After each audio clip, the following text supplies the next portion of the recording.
I think one of the things that I hear quite often with women in my 6-month program is all of a sudden the night sweats and the hot flashes just stop. I see this all the time.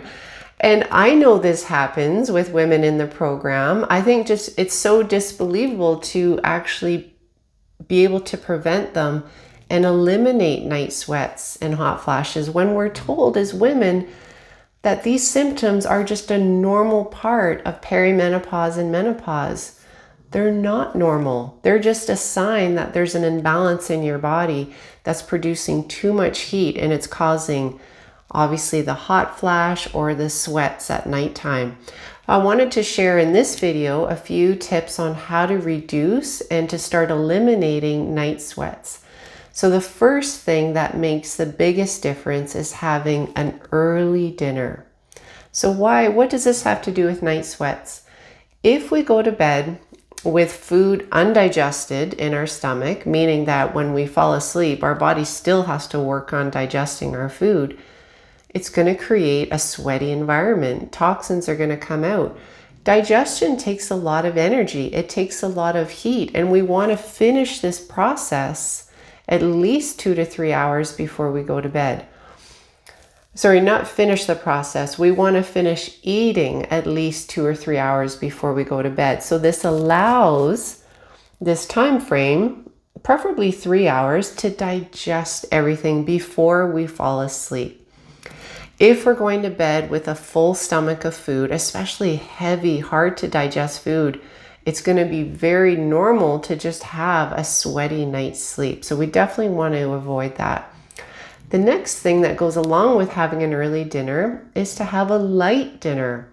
I know our society in general will put the biggest meal at dinner time, but most cultures don't do this. They recognize that it's best to have the largest meal of the day at lunch.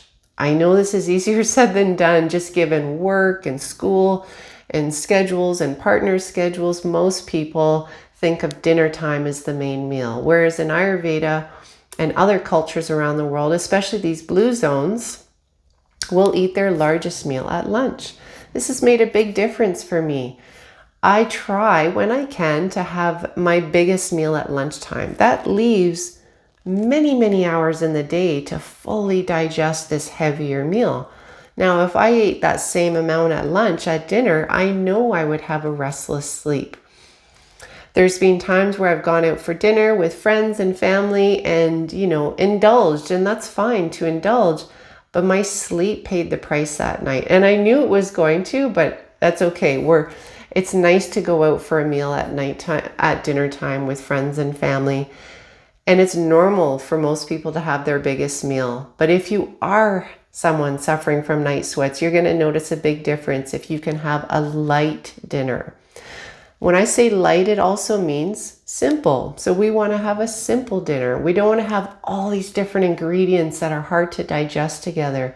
Just keep it simple with a protein, mostly vegetables and grain. That's a very simple combination that I eat every night at dinner time.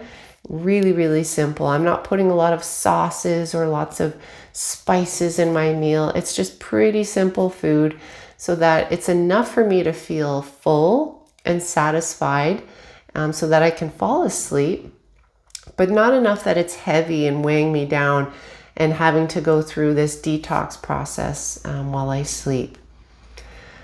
Another thing that will really help with the night sweats is making sure that you're doing one activity before bed that will calm and cool you off emotionally.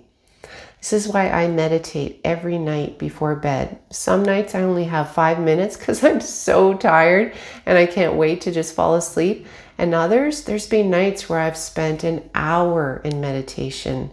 Just if I've had a really busy day, it takes me that long to just cool myself off, calm my nervous system, and set that stage for just a very peaceful sleep that night.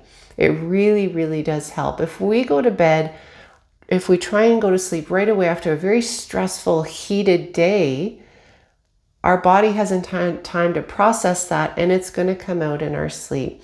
I hear this a lot with women that when they have a more calm day, less stressful, they don't have night sweats at night. So it's not just the diet and the food that plays the important part. It's also the emotions. And a few obvious things, which can be really challenging for some if you're used to having wine with your dinner every night. Alcohol is very heating to your body. You'll notice a huge difference in your night sweats if you don't have any alcohol at night.